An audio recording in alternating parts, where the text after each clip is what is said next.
అంటే దీంట్లో ఆ పరువు నష్టం దావా ఎందుకు వేయాల్సి వచ్చింది, ఎందుకు వేయాల్సిన అవసరం ఏమున్నది అంటే, గతంలో వీళ్ళు ఫోన్ ట్యాపింగ్ సంబంధించి రకరకాల పెద్ద మనుషుల వ్యక్తుల యొక్క ఆ ఫోన్ ట్యాపింగ్ తీసుకోవడం వల్ల కొన్ని విషయాలు బయటకు వచ్చినాయి.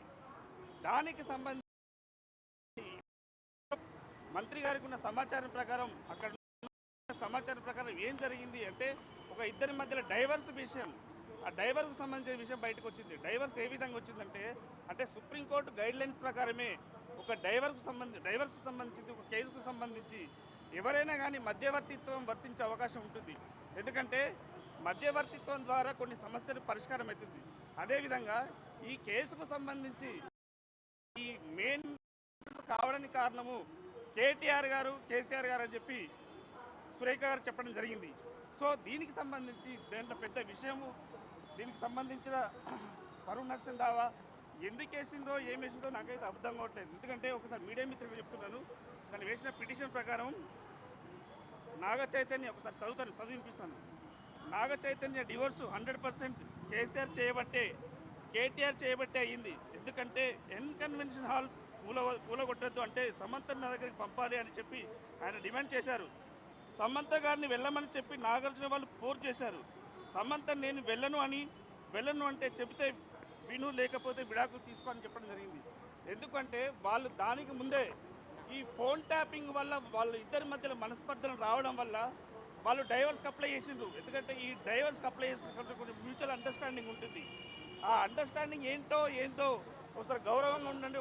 అంటే ఈ డైవర్స్ రావడానికి కారణం కేటీఆర్ గారు, కేసీఆర్ గారు చెప్పడం జరిగింది. దానికి సంబంధించి నాగార్జున మీరు వెళ్ళి మాట్లాడమని చెప్పారు. దాంట్లో తప్పే ఉన్నది అని నేను అడుగుతున్నాను, ప్రశ్నిస్తున్నాను మీడియా ముఖంగా. సో దీనికి సంబంధించి రేపు వాదనలు ఉన్నాయి. రేపు నాగార్జున గారు వాళ్ళ విట్నెస్ వస్తారు. ఆ స్టేట్మెంట్ ఇక్కడ ఫర్దర్గా విషయాన్ని తెలియజేస్తాం. సో ఇప్పుడు సురేఖకు మేము వకాలత్ వేస్తాం. అంటే టీపీసీసీ లీగల్ సెల్ తరఫున మా న్యాయవాది, నేను కానీ మా అడ్వకేట్స్ కానీ వస్తారు. మేము కూడా దానికి కౌంటర్ వేస్తాం, దానికి ఏం ప్రాబ్లం లేదు.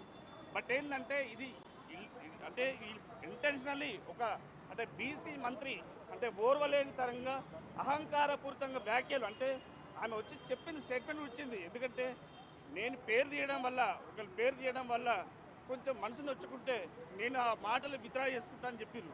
అక్కడికి కేసు సమస్య పరిష్కారం అయిపోయింది.